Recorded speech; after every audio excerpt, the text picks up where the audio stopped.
আসসালামু আলাইকুম, কেমন আছেন সবাই? আল্লাহর মতো আপনাদের দয়ায় আমি অনেক ভালো আছি। তো আজকে নিয়ে আসলাম কাঁঠালের রেসিপি নিয়ে। কাঁঠাল তো অনেক আগে চলে গেছে, তো আমার কাঁঠাল খাওয়া হয়নি। আমি একজনকে বলেছিলাম কাঁঠাল আনতে, কিন্তু সেই কাঁঠালটা একদম কেমন যেন পাকা পাকা ছিল।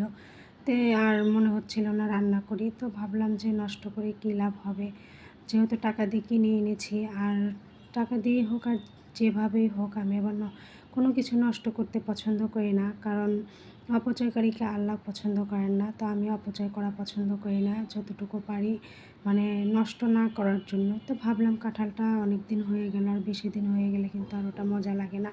তো ভাবলাম মাংস রান্না করাই ছিল, একটু সহজ হবে। তো আমি আজকে সেই কাঁঠালের রেসিপিটাই আপনাদের সাথে শেয়ার করছি। এখানে কিন্তু কাঁঠালটা দেখে আপনারা বুঝতেই পারছেন না, মনে হচ্ছে আমি হলুদ দিয়ে ভাপ দিয়ে রেখেছিলাম, কিন্তু তা না। কাঁঠালটায় আসলে একটু হলুদ রং হয়ে গিয়েছিল, একদম যে কাঁচা তাও না, আবার একদম পাকা তাও না, এরকম একটা আর কি। তো যাই হোক, এখানে আমি মশলা কষিয়ে নিয়ে কাঁঠালটাকে একটু কষিয়ে নিচ্ছি। আর যেহেতু এটা একটু ভাপ দেওয়া ছিল, তো ওই পরিমাণে মানে টাইম লাগবে না রান্না করতে। যাই হোক, আমি কিন্তু কাঁঠালটা আমার কষিয়ে নেওয়া হয়ে গেছে। এবার রান্না করা মাংসটা ফ্রিজে ছিল, তো ওটা বের করে আর কি ভেতরে দিয়ে দিলাম। আর কাঁঠাল কিন্তু অনেকভাবে অনেকেই খান, আমি জানি। আর আমি যেভাবে খাই সেটা আপনাদের সাথে শেয়ার করলাম। আমি গরুর মাংস দিয়েও খাই, ডাল দিয়েও খাই, যে যেভাবে খাই আর কি। তো আজকে আমি এভাবেই খেলাম, তো এভাবে আপনাদের সাথে শেয়ার করলাম। এখানে কিন্তু আমার কাঁঠালটা কিন্তু প্রায় হয়ে এসেছে। আমি একটু সিদ্ধ হওয়ার জন্য অল্প একটু পানি দিয়েছিলাম। তো যাই হোক, এখানে পানিটা অনেকটাই শুকিয়ে এসেছে।